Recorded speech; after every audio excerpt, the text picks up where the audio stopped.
ಎಲ್ರಿಗೂ ನಮಸ್ಕಾರ ಸ್ನೇಹಿತರೆ. ಹಂಗೆ ಶ್ರೀ ಅಸಾಮಾನ್ಯ ಚಾನಲ್ಗೆ ಸ್ವಾಗತ ಕೂಡ. ದಯವಿಟ್ಟು ಇನ್ನು ಯಾರು ನನ್ನ ಚಾನಲ್ನ ಸಬ್ಸ್ಕ್ರೈಬ್ ಮಾಡ್ಕೊಂಡಿಲ್ವೋ ಅವೆಲ್ಲ ಸಬ್ಸ್ಕ್ರೈಬ್ ಮಾಡ್ಕೊಳ್ಳಿ ಅಂತ ಕೇಳ್ಕೊಂತ ಇವತ್ತಿನ ವಿಷಯಕ್ಕೆ ಹೋಗೋಣ. ಇವತ್ತಿನ ವಿಷಯ ಬಂದು ಮೈಸೂರು ಪಾಕ್.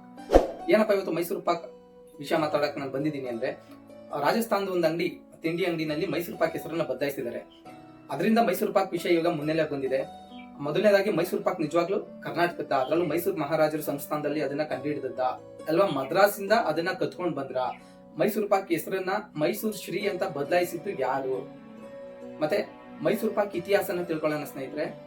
ಮೂಲತಃ ಮೈಸೂರು ಪಾಕ್ ಬಂದು ಮೈಸೂರು ನಾಲ್ವಡಿ ಕೃಷ್ಣರಾಜ ಒಡೆಯರವರು ಅವತ್ತಿನ ಅವರ ಆಸ್ಥಾನದ ಅಡಿಗೆ ಭಟ್ರಾಗಿದ್ದಂತ ಕಾಕಾಸುರ ಮಾದಪ್ಪ ಅನ್ನೋರು ಇರ್ತಾರೆ. ಅವರು ಬಂದು ಮೈಸೂರು ಪಾಕ್ನ ಒಂದು ಮಹಾರಾಜರ ಕೋರಿಕೆ ಮೇರೆಗೆ ಕೆಲವು ಕಡಲೆ ಹಿಟ್ಟು, ಸಕ್ಕರೆ, ತುಪ್ಪ ಇದನ್ನೆಲ್ಲ ಬಳಸ್ಕೊಂಡು ಮೈಸೂರು ಪಾಕ್ ಅನ್ನು ಕಂಡುಹಿಡಿತಾರೆ. ಅದನ್ನ ತಿಂದಂತ ಮಹಾರಾಜರು ಅದ್ರ ರುಚಿ ನೋಡಿ ಅದಕ್ಕೆ ತುಂಬಾ ಮನಸ್ಸೋತು.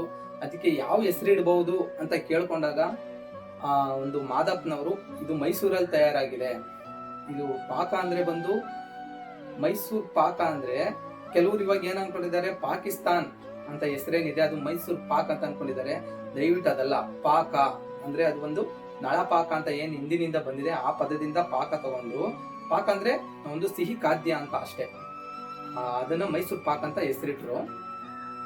ಇವಾಗ ಏನಾಗಿದೆ ಅಂದ್ರೆ, ಯಾವಾಗ ನಮ್ಮ ಇವಾಗ ಒಂದು ಪಹಲ್ಗಾಮ್ ನಲ್ಲಿ ಅಟ್ಯಾಕ್ ಆಯ್ತು, ಅದಾದ್ಮೇಲೆ ಒಂದು ರಾಜಸ್ಥಾನಲ್ಲಿ ಒಂದು ಸ್ವೀಟ್ ಅಂಗಡಿಯವರು, ತ್ಯೋಹಾರ್ ಸ್ವೀಟ್ ಅಂತ ಒಬ್ರು ಸ್ವೀಟ್ ಅಂಗಡಿ, ಹೆಸರು ಬಂದು ತ್ಯೋಹಾರ್ ಸ್ವೀಟ್ ಅಂಗಡಿ ಅಂತ, ಅವರು ಮೈಸೂರು ಪಾಕ್ನ ಬಂದು ಮೈಸೂರು ಶ್ರೀ ಅಂತ ಮಾಡಿದ್ದಾರೆ. ಇಲ್ಲಿ ಬಂದು ಇದು ಈ ವಿಷಯ ಇವಾಗ ಮುನ್ನೆಲೆಗೆ ಬಂದಿದೆ. ಮೈಸೂರು ಶ್ರೀ ಅಂತ ಏನಕ್ಕೆ ಮಾಡಿದ್ದಂದ್ರೆ, ಅದರಲ್ಲಿ ಪಾಕ್ ಇದೆ, ನಮ್ಗದ್ ಬೇಡ ಅನ್ನೋದದು ಕೆಲವರು ವಾದ.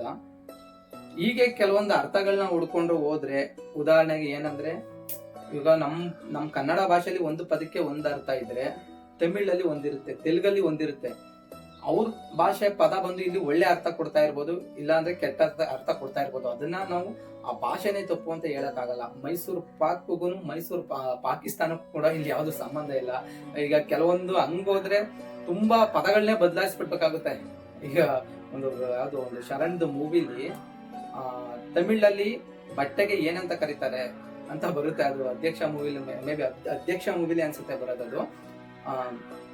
ಬಟ್ಟೆಗೆ ಏನಂತ ಕರೀತಾರೆ, ಅದು ನಮ್ ಕರ್ನಾಟಕದಲ್ಲಿ ಅದು ಕನ್ನಡ ಭಾಷೆಯಲ್ಲಿ ಬಂದು ಅದು ತುಂಬಾ ಕೆಟ್ಟ ಪದನ ಸೂಚಿಸುತ್ತೆ, ತಮಿಳ್ ಪದ ಬಟ್ಟೆನಾಗೆ.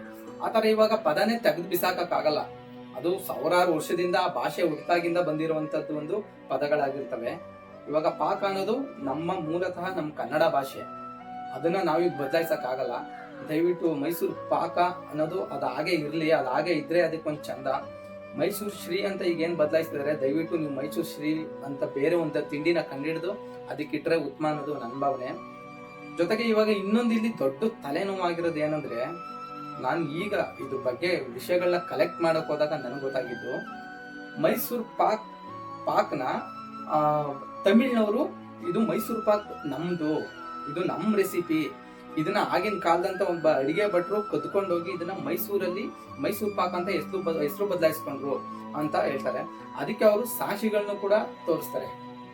ಹೆಂಗಂದ್ರೆ ನಿಮ್ಗೆ ಲಾರ್ಡ್ ಮೆಕಾಲೆ ಅಂತ ಗೊತ್ತಿರ್ಬೇಕು, ಸ್ಕೂಲಲ್ಲೆಲ್ಲ ಇದ್ರು, ಅವರು ಬ್ರಿಟಿಷ್ ಅಧಿಕಾರಿ. ಅವರು ಬಂದು ಮೈಸೂರು ಪಾಕ್ನ 1853 ಕರೆಕ್ಟ್ 1853 ಮೈಸೂರು ಪಾಕ್ ಅನ್ನೋದಿತ್ತು ಅನ್ನೋ ಅವ್ರ ಜೊತೆ ಮೈಸೂರು ಪಾಕ್ ಒಂದು ಫೋಟೋ ಇಟ್ಕೊಂಡು ಇವರು ತಮಿಳ್ನವರು ವಾದ ಮಾಡ್ತಾ ಇದ್ದಾರೆ.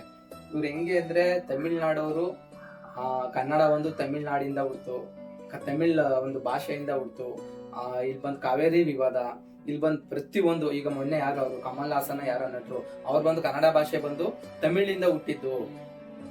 ಎಂತ ಇವ್ರು ವಿತಂಡವಾದ. ಹೆಂಗೆ ಅಂದ್ರೆ, ಎರಡು ದೇಶ ಅಂತ ಬಂದ್ರೆ ಇಂಡಿಯಾ ಪಾಕಿಸ್ತಾನ ಹಂಗಾಗ್ಬಿಟ್ಟೈತೆ, ಎರಡು ರಾಜ್ಯ ಅಂತ ಬಂದ್ರೆ ಕರ್ನಾಟಕ ತಮಿಳ್ನಾಡು ಹಿಂಗಾಗ್ಬಿಟ್ಟೈತೆ. ನೆರೆ ಹೊರೆ ಅಷ್ಟೇ, ಪ್ರತಿಯೊಂದಕ್ಕೂ ಖ್ಯಾತ ತೆಗಿತಾರೆ ತಮಿಳ್ನಾಡವರು. ಇದು ಬಂದು ವಿಷಯ ಹಿಂಗೆ. ಮೈಸೂರು ಪಾಕ್ನ ಮೂಲ ಬಂದು ಮದ್ರಾಸ್ ಅವ್ರದ್ದು ಅಂತ ಅವ್ರು ವಾದ ಮಾಡ್ತಾರೆ. ಇಲ್ಲ ಸ್ನೇಹಿತರೆ, ಅದು ಮೂಲ ಬಂದು ಮೈಸೂರ್ದೆ ಅಂತ ತುಂಬಾ ಇತಿಹಾಸ ಆಗ್ಲಿ ಪ್ರತಿಯೊಂದು ಇದ್ರಲ್ಲೂ ಕೂಡ ಅದು ಆಲ್ರೆಡಿ ಬರ್ದ ಆಗ್ಬಿಟ್ಟೈತೆ. ಮೈಸೂರು ಪಾಕ್ ಬಂದು ಮೈಸೂರು ಮೂಲ ಅಷ್ಟೇ. ಸಾವಿರ ವಾದ ಮಾಡ್ಬೋದು, ಅದನ್ನ ಯಾರು ಯಾವತ್ತೂ ಬದಲಾಯಿಸಕ್ಕಾಗಲ್ಲ. ಎಷ್ಟು ಮೈಸೂರು ಪಾಕ್ ಇವತ್ತು ನಮ್ಮ ಕನ್ನಡರ ಜನಮನದಲ್ಲಿ ಎಷ್ಟು ನೆಲೆಸ್ಬಿಟ್ಟೈತೆ ಅಂದ್ರೆ, ಸಾಂಪ್ರದಾಯಿಕವಾಗಿದ್ದ ಮೈಸೂರು ಪಾಕ್ ಒಂದು ಅವತ್ತಿನ ರಾಜರ ಕಾಲದಲ್ಲಿ, ಇವಾಗ ಒಂದ್ 10 ರಿಂದ 12 ತರ ಮೈಸೂರು ಪಾಕ್ ಬಂದ್ಬಿಟ್ಟೈತೆ. ಯಾವುದು ಬಾದಾಮ್ ಮೈಸೂರು ಪಾಕು, ಮಿಲ್ಕ್ ಮೈಸೂರು ಪಾಕು, ಕ್ಯಾರೆಟ್ ಮೈಸೂರು ಪಾಕು, ತುಂಬಾ ಅಂದ್ರೆ ತುಂಬಾ ಟೈಪ್ಸ್ ಆಫ್ ಮೈಸೂರು ಪಾಕು ಇವಾಗ ಬಂದ್ಬಿಟ್ಟೈತೆ. ಯಾವುದೇ ಫಂಕ್ಷನ್ಗೆ ಹೋಗ್ಲಿ, ಒಂದು ಮೆನುನಲ್ಲಿ ಒಂದು ಮದ್ವೆಗೆ ಹೋದ್ರೆ 2 ಟೈಮ್ ಊಟ ಇದ್ರೆ 1 ಟೈಮ್ ಯಾವ್ದಾದ್ರು ಒಂದು ಸ್ಪೆಷಲ್ ಮೈಸೂರು ಪಾಕ್ ಇದ್ದೇ ಇರುತ್ತೆ. ಆ ತರ ಮೈಸೂರು ಪಾಕ್ನ ಇವಾಗ ಇವರು ಯಾವುದೋ ಒಂದು ಬೇರೆ ವಿಷಯ, ಅದು ಸೀರಿಯಸ್ ವಿಷಯನೇ ಆಗಿರ್ಬೋದು, ಆ ವಿಷಯ ಇಟ್ಕೊಂಡು ಬಂದು ಮೈಸೂರು ಪಾಕ್ನ ದಯವಿಟ್ಟು, ಇದು ಕನ್ನಡ ನೆಲದ ತಿಂಡಿ. ನಮ್ಮ ಮೈಸೂರು ಸಂಸ್ಥಾನ, ಆಗಿನ ಮೈಸೂರು ಸಂಸ್ಥಾನದವರು ಅವತ್ತು ರಾಜರು ನಾಲ್ವಡಿ ಕೃಷ್ಣರಾಜ ಒಡೆಯರ್ ಅವರ ಆಜ್ಞೆ ಮೇರೆಗೆ ಒಂದು ಕಂಡು ಹಿಡಿದು ತಯಾರಿಸಿದಂತ ತಿಂಡಿ. ನೀವ್ ಎಲ್ಲೋ ಕೂತ್ಕೊಂಡು ರಾಜಸ್ಥಾನದಲ್ಲೋ ಉತ್ತರ ಪ್ರದೇಶದಲ್ಲೋ ಇದ್ರ ಇತಿಹಾಸ ನಿಮಗೆ ಗೊತ್ತಿಲ್ಲ ಅಂದ್ರೆ ದಯವಿಟ್ಟು ಸುಮ್ಮನೆ ಇದ್ಬಿಡಿ. ಇಲ್ಲಿ ಜನಗಳಿಗೆ ಮೈಸೂರು ಪಾಕ್ ಅಂದ್ರೆ ಏನು, ಮೈಸೂರು ಪಾಕ್ ಅಂದ್ರೆ ಅರ್ಥ ಏನು ಅಂತ ಇಲ್ಲಿಯವ್ರಿಗೆ ಚೆನ್ನಾಗಿ ಅರ್ಥ ಇದೆ. ನೀವು ಕನ್ನಡ ಭಾಷೆನ, ನಿಮ್ಗೆ ಭಾಷೆ ಅರ್ಥ ಗೊತ್ತಿಲ್ಲದೆ ಇದ್ರೆ ಸುಮ್ಮನೆ ಇರಿ. ನಿಮ್ ಭಾಷೆಯಲ್ಲಿ ಯಾವ್ದೋ ಒಂದು ಪದ ಇರುತ್ತೆ, ಅದು ನಮ್ಗೆ ಕೆಟ್ಟಾಗ ಅರ್ಥೈಸುತ್ತೆ ಅಂದ್ರೆ ನಾವು ಅದನ್ನ ಬಂದು ಬದಲಾಯಿಸೋ ಹಕ್ಕು ನಮ್ಗಿಲ್ಲ. ನಿಮ್ಗೂ ಕೂಡ ಮೈಸೂರು ಪಾಕ್ ಹೆಸರನ್ನ ಬದಲಾಯಿಸೋ ಹಕ್ಕು ನಿಮ್ಗಿಲ್ಲ ಅಷ್ಟೇ. ಈ ವಿಡಿಯೋ ಬಗ್ಗೆ ನಿಮ್ಮ ಅನಿಸಿಕೆ ನಿಮ್ಗೆ ಏನ್ ಅನ್ನಿಸ್ತು? ಇವಾಗ ನಾ ಹೇಳಿದ ವಿಷಯ ಎಲ್ಲ ಕರೆಕ್ಟ್ ಇದೆಯಾ? ಮತ್ತೆ ಇದು ಮೂಲತಃ ಬಂದು ಕರ್ನಾಟಕದ್ದೇ ಅಂತ ನಿಮ್ಗೆ ಎಲ್ಲ ಗೊತ್ತು. ಅವ್ರ ವಾದಕ್ಕೆ ನೀವ್ ಏನ್ ಹೇಳ್ತೀರಾ? ಎಲ್ಲಾನು ಕಮೆಂಟ್ ಮುಖಾಂತರ ತಿಳಿಸಿ ಸ್ನೇಹಿತರೆ. ಈ ಮಾಹಿತಿ ನಿಮ್ಗೆಲ್ಲ ಇಷ್ಟ ಆಯ್ತು ಅಂತ ಅನ್ಕೊಂಡು ನಾನು ಈ ವಿಡಿಯೋನ ಮುಗಿಸ್ತಾ ಇದ್ದೀನಿ. ಮತ್ತೆ ಇನ್ನೊಂದ್ಸಾರಿ ಕೇಳ್ತಾ ಇದ್ದೀನಿ, ಎಲ್ಲರೂ ಕೂಡ ಶ್ರೀ ಅಸಾಮಾನ್ಯ ಚಾನೆಲ್ ಅನ್ನ ಸಬ್ಸ್ಕ್ರೈಬ್ ಮಾಡಿ ಅಂತ ಕೇಳ್ಕೊಂತ ಈ ವಿಡಿಯೋನ ಇಲ್ಲಿ ಮುಗಿಸ್ತಾ ಇದ್ದೀನಿ. ಧನ್ಯವಾದಗಳು.